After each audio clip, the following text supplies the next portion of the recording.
সেদিন পুলিশের যে হুমকি ধামকি বা আওয়ামী লীগের যে আগ্রাসী আচরণ সেটাকে উপেক্ষা করে আমরা রাজপথে ছিলাম এবং আন্দোলন শেষ হওয়ার আগ পর্যন্ত সেই সংগ্রাম কিন্তু আমরা চালিয়ে গিয়েছি। তবে আমাদের সংগ্রাম এখনো শেষ হয়নি।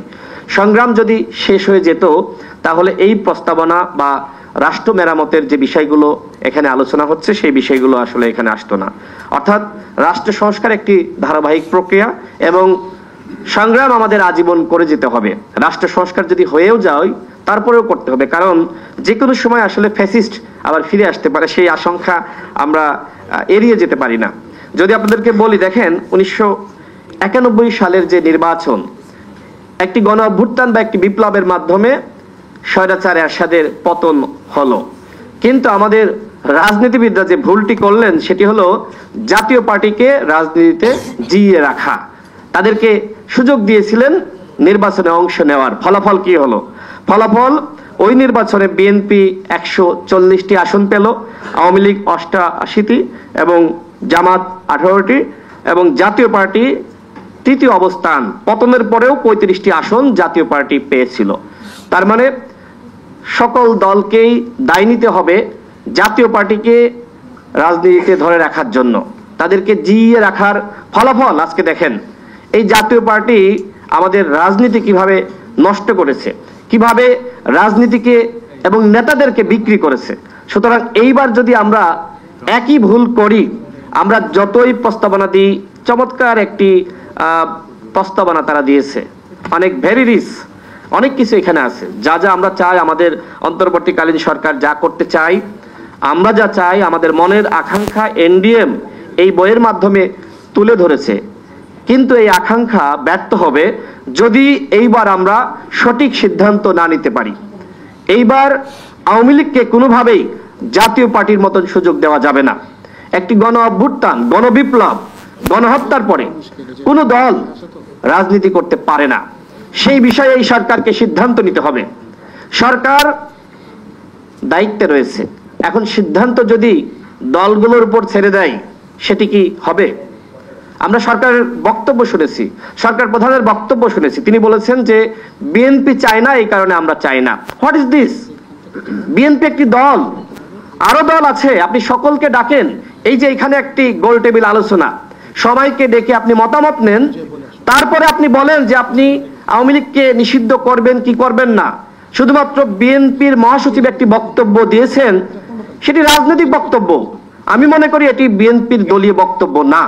সুতরাং ওই বক্তব্যকে কেন্দ্র করে যদি আগামী নির্বাচনে আওয়ামী লীগকে সুযোগ দেওয়া হয়, সেটি অন্তত আমরা যারা সংগ্রাম করেছি, রক্ত দিয়েছি, আমরা কোনোভাবে মানব না। জাতীয় পার্টিকে সুযোগ দেওয়ার ফলাফল আমরা দেখছি। সুতরাং আওয়ামী লীগকে যদি সুযোগ দেন তাহলে তার ফলাফল, আমরা যারা বিপ্লবী ছিলাম, সংগ্রাম করেছি, ববি হাজ্জাজ ভাই, মঞ্জু ভাই, রাশেদ প্রধান ভাই সহ আমরা এখানে যারা আছি, এমনকি শহীদুল ভাই, আশরাফ কায়সার ভাই, আমরা যারা সংগ্রাম করেছি, আমরা কেউ আসলে বাঁচতে পারবো না। আওয়ামী লীগ একটি হিংস্র দল, তারা হায়নার থেকে হিংস্র, তারা সুযোগ পেলে আমাদের রক্ত চুষে খাবে।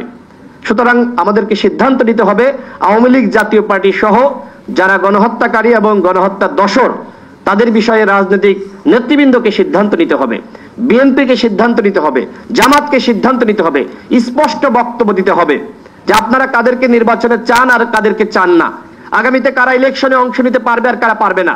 আমরা যে সংগ্রাম করছি, এত কষ্ট করে এই প্রস্তাবনা রেডি করেছে, যদি আমরা সংস্কার না করতে পারি তাহলে আসলে আমাদের এই প্রচেষ্টা, সংগ্রাম সবকিছু ব্যর্থ হয়ে যাবে। দেখেন আমাদের যে সাংবিধানিক প্রতিষ্ঠানগুলো, এগুলো সংস্কারের বিষয়ে আমরা দীর্ঘ সময় ধরে আলোচনা করছি, আমরা কথা বলছি। আমরা এর আগেও যখন 90-এর পরে 91-তে তখনও সংস্কারের কথা, এবং একই সাথে সেখানেও কিন্তু আপনার বিভিন্ন দলের রূপরেখা ছিল। দুঃখের সাথে বলতে হয় কোনো কিছু বাস্তবায়িত হয়নি। 53 বছরের ইতিহাস, ব্যর্থতার ইতিহাস। কোনো দলই আসলে ক্ষমতা এসে যে চর্চা করা দরকার ছিল দেশটাকে পরিবর্তন করা, সেটার কার্যত পরিবর্তন করতে পারেনি। এর পিছনে দায়ী আমাদের রাজনৈতিক নেতৃত্ব।